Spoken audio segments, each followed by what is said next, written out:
Hi friends, welcome back to our channel Nethya's magic. എല്ലാവർക്കും നെത്യാസ്മാജിക്കിലേക്ക് ഒരിക്കൽ കൂടി സ്വാഗതം. അപ്പോൾ ഇന്ന് ഞാൻ വന്നിരിക്കുന്നത് പരിപ്പ് കറിയുടെ റെസിപ്പി ആയിട്ടാണ്. നമുക്ക് എല്ലാവർക്കും അറിയാം, നമ്മൾ സദ്യയ്ക്ക് ചോറിൻ്റെ കൂടെ ആദ്യം വിളമ്പുന്ന കറിയാണ് പരിപ്പ് കറി. പരിപ്പും നെയ്യുമാണല്ലോ നമ്മൾ ആദ്യം കഴിക്കുക.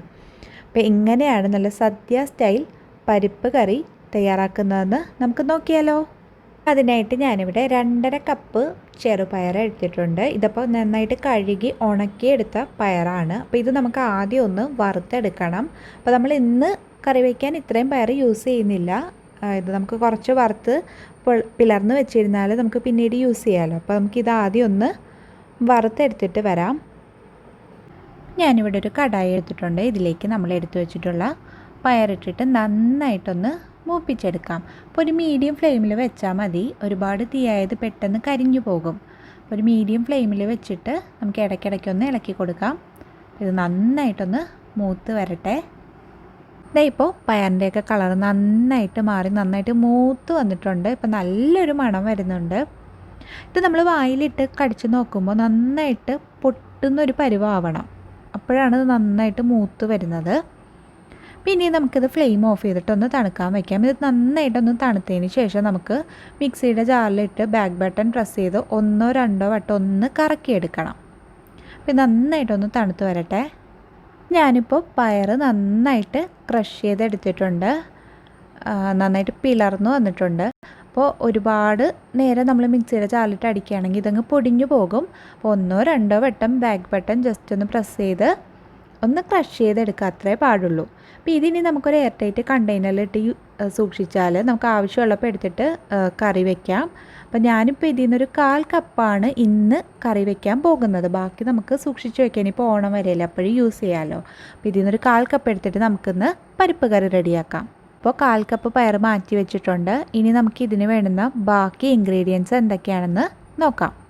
കൊച്ചുള്ളി, പിന്നെ 1/4 ടീസ്പൂൺ മഞ്ഞൾപ്പൊടി, 3/4 ടീസ്പൂൺ നല്ല ജീരകം പൊടിച്ചത്. അപ്പോൾ ജീരകം പൊടിച്ചതില്ലെങ്കിൽ മുഴുവനുള്ള ജീരകമായാലും പ്രശ്നമില്ല, കാരണം ഇത് നമുക്ക് അരപ്പ് അരയ്ക്കുന്ന ടൈമിൽ ഇട്ട് കൊടുക്കാനുള്ളതാണ്. അപ്പോൾ പൊടിയായാലും മുഴുവനുള്ള ജീരകമായാലും പ്രശ്നമില്ല.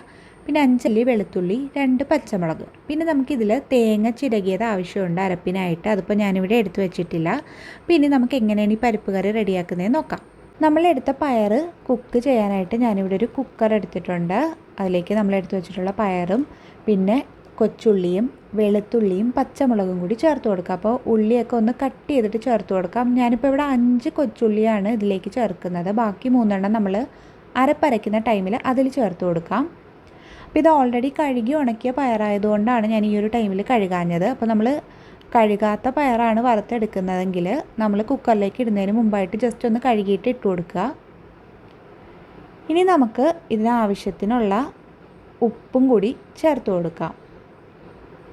പിന്നെ ഈ പയറൊന്ന് കുക്കാവാൻ ആവശ്യത്തിനുള്ള വെള്ളം കൂടി ചേർത്ത് കൊടുക്കുക. ഒരുപാട് വെള്ളമായാൽ ഇത് വിസിൽ വരുന്ന ടൈമിൽ പുറത്തേക്ക് ചാടാൻ തുടങ്ങും. അപ്പോൾ ഇതൊന്ന് കുക്കാവാൻ ആവശ്യത്തിന് വെള്ളം ചേർത്താൽ മതി. ഞാനിപ്പോൾ ഇവിടെ ഒരു 1/4 കപ്പ് വെള്ളമേ ചേർക്കുന്നുള്ളൂ.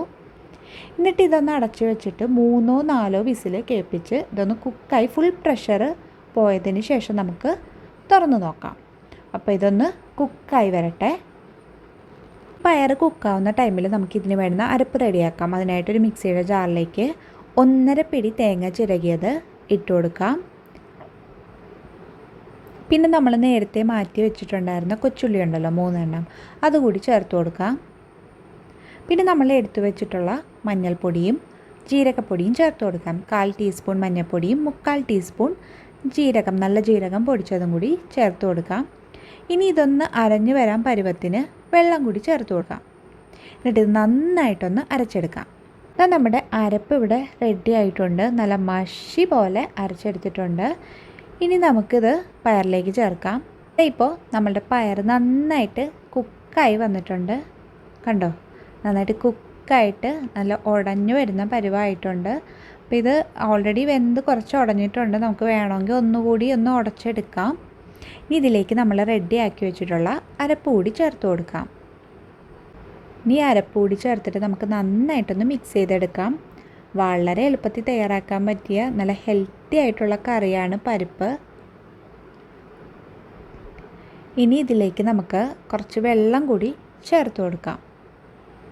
വെള്ളത്തിൻ്റെയൊക്കെ ക്വാണ്ടിറ്റി നമുക്ക് വേണ്ടുന്ന കൺസിസ്റ്റൻസിക്ക് അനുസരിച്ചിട്ട് ചേർത്ത് കൊടുക്കാം. ഞാനിപ്പോൾ ഇവിടെ 1 കപ്പ് വെള്ളം ചേർത്തിട്ടുണ്ട്. അപ്പോൾ ഇത് കുറച്ച് തിക്കായിട്ടുള്ള കറിയായിരിക്കും. ഇനി ഇത് നന്നായിട്ടൊന്ന് തിളച്ച് കുറുകി വരട്ടെ. ഇപ്പോൾ പരിപ്പ് നന്നായിട്ട് തിളച്ചൊന്ന് കുറുകി വന്നിട്ടുണ്ട്. അപ്പോൾ ഉപ്പ് കുറച്ച് കുറവായിരുന്നു, അതുകൊണ്ട് ഞാൻ കുറച്ചുകൂടി ചേർത്ത് കൊടുത്തിട്ടുണ്ട്. ഇനി ഇതിലേക്ക് നമുക്ക് 1 ടീസ്പൂൺ നല്ല പച്ച വെളിച്ചെണ്ണ ചേർത്ത് കൊടുക്കാം. വെളിച്ചെണ്ണ തന്നെ എടുക്കുക, വെജിറ്റബിൾ ഓയിലിനെക്കാട്ടിലും വെളിച്ചെണ്ണ ചേർക്കുമ്പോഴാണ് നമുക്ക് ആ ഒരു സ്വാദ് കിട്ടുന്നത്. പിന്നെ 2 തണ്ട് കറിവേപ്പില കൂടി ചേർത്ത് കൊടുക്കാം. ഇനി നമുക്കിതിൻ്റെ ഫ്ലെയിം ഓഫ് ചെയ്തിട്ട് കുറച്ച് നേരം കൂടി ഒന്ന് അടച്ച് വെച്ചിരിക്കാം. ആ വെളിച്ചെണ്ണയുടെയും കറിവേപ്പിലയുടെയും ഒക്കെ സ്വാദ് നമ്മളുടെ പരിപ്പ് കറിക്ക് നന്നായിട്ട് കിട്ടാനായിട്ടാണ് നമ്മൾ കുറച്ച് നേരം കൂടി ഇത് അടച്ച് വെച്ചിരിക്കുന്നത്. അപ്പോൾ എല്ലാവർക്കും ഈ വീഡിയോ ഇഷ്ടമായെന്ന് വിചാരിക്കുന്നു. ഇഷ്ടമായെങ്കിൽ ലൈക്ക് ചെയ്യാനും നിങ്ങളുടെ ഫ്രണ്ട്സുമായിട്ടൊക്കെ ഷെയർ ചെയ്യാനും മറക്കരുത്. കൂട്ടത്തിൽ എൻ്റെ ചാനൽ ഇതുവരെയും സബ്സ്ക്രൈബ് ചെയ്തിട്ടില്ലാത്തവരുണ്ടെങ്കിൽ ആ സബ്സ്ക്രൈബ് ബട്ടൺ കൂടി ഒന്ന് ക്ലിക്ക് ചെയ്ത് കൊടുക്കുക. സബ്സ്ക്രൈബ് ബട്ടൺ ക്ലിക്ക് ചെയ്യുമ്പോൾ തൊട്ടടുത്തൊരു കുഞ്ഞ് ബെല്ലൈക്കൺ വരും. അതുകൂടി ക്ലിക്ക് ചെയ്തിട്ട് ഓൾ എന്ന ഓപ്ഷനും സെലക്ട് ചെയ്യാൻ മറക്കരുത്. എങ്കിൽ മാത്രമേ ഞാൻ പുതിയ പുതിയ വീഡിയോസ് ഇടുമ്പോൾ അതിൻ്റെ ഒക്കെ നോട്ടിഫിക്കേഷൻ നിങ്ങൾക്ക് ലഭിക്കുള്ളൂ. അപ്പോൾ മറ്റൊരു റെസിപ്പിയുമായി നമുക്ക് വീണ്ടും കാണാം. അതുവരെ താങ്ക് യു, ബൈ.